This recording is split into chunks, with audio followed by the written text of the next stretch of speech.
মিশরে একটা দৌড় প্রতিযোগিতা হতো। ওই দৌড় প্রতিযোগিতায় আমর ইবনুল আস রাদিয়াল্লাহু তাআলা ছেলে অংশগ্রহণ করেছে, কিন্তু এক মিশরি ওই দৌড় প্রতিযোগিতায় চ্যাম্পিয়ন হয়ে গেছে। রানার্স আপ হয়েছে আমর ইবনুল আসের ছেলে। এবার মিশরি ফার্স্ট আর গভর্নরের ছেলে সেকেন্ড। রাগের চোটে আমর ইবনুল আসের ছেলে ওই মিশরির মাথার মধ্যে কয়েকটা বাড়ি মেরেছে।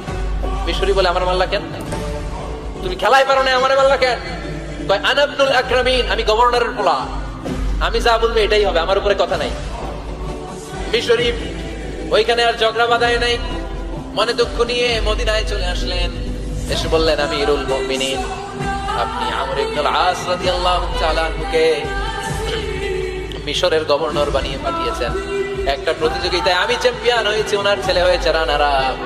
কেন সে চ্যাম্পিয়ন হতে পারে নাই? এই কারণে আমার মাথায় লাঠি দিয়ে 3টা বাড়ি মেরেছে।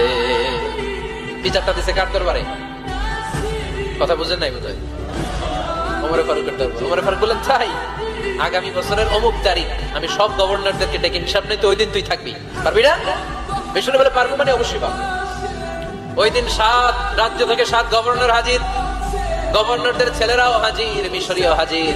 7 গভর্নরের কাছ থেকে 7 এলাকার খোঁজ খবর নেওয়ার পরে ওমর ফারুক বললেন, আইনাল মিসরি, মিশরি লোকটা কই, এদিকে আয়। মিশরি সামনে আসার পরে বলল, আমর ইবনুল আস, তুমি মিশরের গভর্নর, তোমার ছেলে সহ তুমি আসো। আমর ইবনুল আস এসে সামনে বসে রইলেন।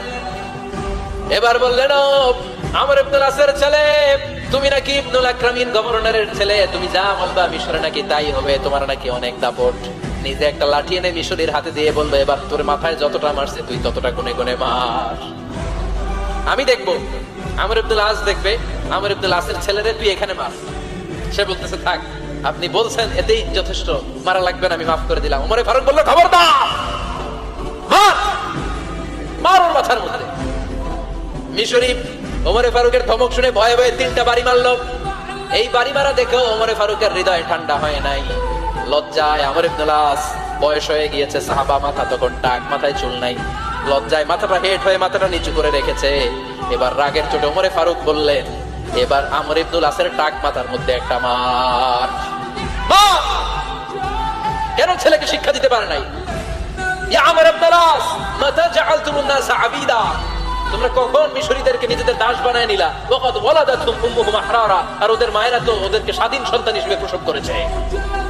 মানুষদের উপর ক্ষমতাগিরি করার জন্য গভর্নর পাঠাই নাই। খবরদার, জনগণ তাদেরকে দেখভাল করার জন্য তোমাদেরকে পাঠানো হয়েছে, তাদের উপর কোনো অত্যাচার করার জন্য নয়। চিল্লায় বলেন ঠিক কিনা?